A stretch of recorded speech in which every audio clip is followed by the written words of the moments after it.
Hello, welcome to another episode of TMT Talks, our semi-regular podcast. I'd like to introduce my new marketing intern, Michael. Could you tell us a little about yourself? I'm basically, All right, that's enough from you. Now make me an espresso.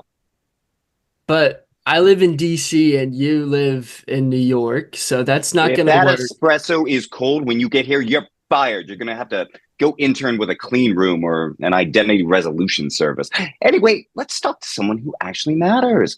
Pat Ciavalella, master of malware prevention, coming to us directly from the malware cave. Hey, look, I love what you've done with the place. I mean, it's super intimidating.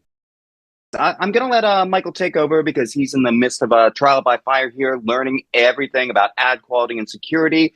And who's better to give him a little schooling than Pat, who is definitely our malware guru, has been doing this for forever. How long? How many years now?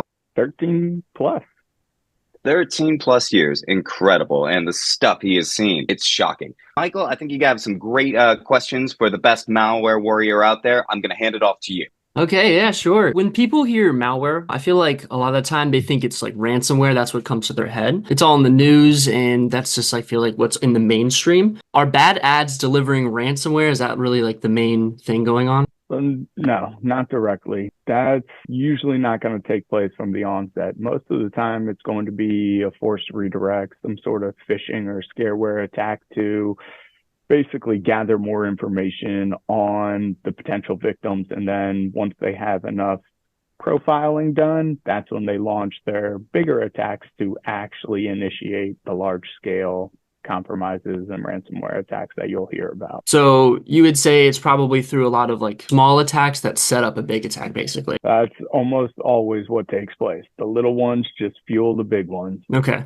What's with all these fake celebrity endorsements? How do they get through the ad pipes? And is there no quality control at all? But there's quality control that's taking place all the time. The problem is they just use cloaking. And if you're not going to be that exact individual that the bad guys are targeting, you're never going to see that fake celebrity endorsement. You're going to see some sort of cloaked version that looks completely benign. So basically, it's up to the vendors themselves to make sure they're using the right stuff, being the right people, identifying the actual attack that's going to take place, and not basically getting a cloak pulled over your head. May feel a Pat, little ignorant here, but I wanna ask real quick, what exactly is cloaking? It sounds kind of self-explanatory, but I just wanna clarify.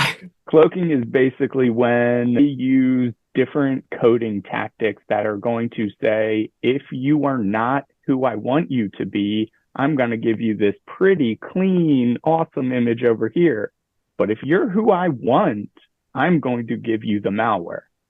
So they are going to deliver two separate ads. And if you're never that right person, you're only going to see the benign, clean version and never actually get portrayed the malicious attack that's truly intentional. Pat, what kind of targeting is do you see? What's kind of common? Device level? So it's expanding now, but it's primarily device level geolocation. But a lot of times now they're using referrer information.